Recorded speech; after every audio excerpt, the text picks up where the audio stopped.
اور شراب کی ایک مجلس بپا کی۔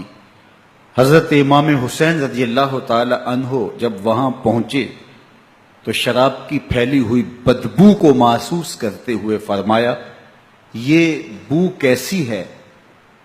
تو نشے میں دھت یزید بولا یہ شام میں بنتی ہے، اور ایک جام منگوایا اور اس کو پیتے ہوئے دوسرا جام حضرت امام حسین رضی اللہ تعالی عنہ کی طرف بڑھاتے ہوئے کہا ابا عبداللہ لیجئے۔ تو حضرت امام حسین رضی اللہ تعالی عنہ نے فرمایا میں اس کی طرف دیکھتا بھی نہیں ہوں، اور پھر وہ عشقی اشعار پڑھنے لگا۔ جب یزید کی شراب نوشی کا منظر امام حسین رضی اللہ تعالی عنہ اپنی آنکھوں سے دیکھ چکے تھے تو مجھے بتاؤ یزید کے ہاتھ پہ امام حسین کا پاک ہاتھ کیسے آتا؟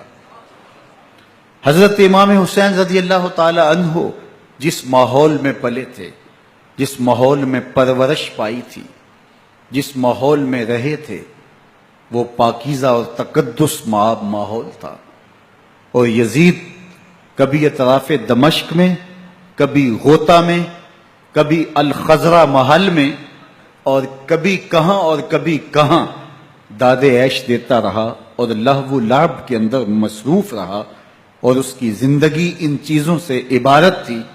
وہ محرمات کو حلال قرار دیتا، شراب نوشی اس کی ہڈیوں میں رچی ہوئی تھی، اور شریعت بیضا کا مذاق اڑایا کرتا، اور حسین ابن علی رضی اللہ تعالی عنہ کی دوستیاں جن لوگوں سے تھی وہ عبداللہ ابن عباس تھے، عبداللہ ابن عمر تھے، حضرت عبد الرحمن بن ابو بکر رضی اللہ تعالی عنہ تھے۔ یزید تو جوا کھیلتا رہا، یزید تو قمار بازی کرتا رہا، یزید تو شراب نوشی کرتا رہا، اور حسین ابن علی مسجد نبوی کے منبر میں حضور کے پہلوؤں میں بیٹھتے رہے۔ اللہ اکبر! حسین کے لیے پیغمبر کے سجدوں کو طول دیا جا رہا ہے۔ حضرت سیدہ فاطمہ الزہرا رضی اللہ تعالی عنہا کے گھر کے قریب سے گزرے تو حضرت امام حسین کے رونے کی آواز آ رہی تھی، تو آقا کریم علیہ السلام نے فرمایا کہ فاطمہ حسین کو چپ کرواؤ، الا تعلمی ان بقاءہ یوزینی، تو جانتی نہیں حسین کا رونا مجھے دکھ دیتا ہے۔ حسین ابن علی کو حضور رونے نہیں دیتے تھے، ان کو دکھی نہیں ہونے دیتے تھے، کیونکہ رسول اللہ صلی اللہ علیہ وسلم جانتے تھے کہ یہ کتنے دکھ سہے گا، کتنی تکلیفوں سے گزرے گا اور کتنے مصائب سہے گا۔ زمانے نے وہ گھڑیاں بھی دیکھی کہ حضرت حذیفہ بن یمان رضی اللہ تعالی عنہ فرماتے ہیں کہ میں حضور کی خدمت میں نماز مغرب کی ادائیگی کے لیے حاضر ہوا، اور میں نے یہ اجازت خاص طور پہ اپنی ماں سے اس شرط پہ لی تھی کہ امی آپ مجھے اجازت دیں، میں حضور کی خدمت میں حاضر ہوتا ہوں، مغرب کی نماز بھی ادا کروں گا، اور پھر حضور سے عرض کروں گا حضور میرے لیے اور میری ماں کے لیے بخشش کی دعا کر دیجئے۔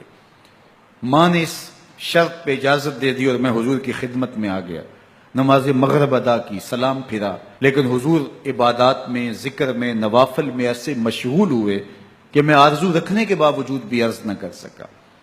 خیر، نماز عشاء کا وقت ہوا، اذان پکاری گئی، حضور مصلی پہ آئے، نماز پڑھی، سلام پھرا، اور حضور اٹھے اور کاشانہ اقدس کی طرف چل دیے۔ اب میرے دل میں یہ خیال رہ کے آ رہا تھا کہ ماں کو کیا جواب دوں گا، میں تو حضور سے بخشش و مغفرت کی دعا کروا ہی نہیں سکا۔ جب حضور چل پڑے تو غیر ارادی طور پہ میں بھی حضور کے پیچھے چل پڑا، تو حضور نے رخ پھیرے بغیر فرمایا من ھذا، میرے پیچھے پیچھے کون آ رہا ہے؟ پھر خود ہی کہا حذیفہ تو نہیں؟ تو میرا دل دھڑک رہا تھا، قلت نعم، میں نے کہا جی جی حضور میں حذیفہ ہوں۔ فرمایا ما حاجتوں کا غفر اللہ لکا ولأمکا، کیا کام ہے؟ اللہ تجھے بھی بخش دے، تیری ماں کو بھی بخش دے۔ اب جو کام تھا وہ جنبش لب سے پہلے ہی ہو گیا، یہاں تو لفظوں کا سہارا بھی نہیں لینا پڑتا، وہ بند لبوں کی بولیاں بھی سنتے ہیں۔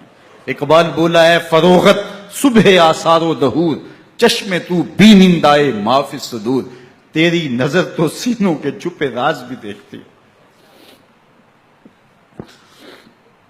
تو کہا ما حاجتوں کا غفر اللہ لک ولأمک، اللہ تجھے بخش دے، تیری ماں کی بھی مغفرت کر دے، کیا کام ہے؟ اب جو کام تھا وہ تو ہو گیا. تو میرے حضور نے ارشاد فرمایا حذیفہ سنو، ابھی ابھی ایک فرشتہ آیا ہے جو اس سے قبل دھرتی پر پہلے کبھی نہیں آیا. آج پہلی مرتبہ اللہ سے اجازت لے کے 2 کام کرنے آیا ہے. ایک تو مجھے سلام کرنے آیا ہے، اور دوسرا خوش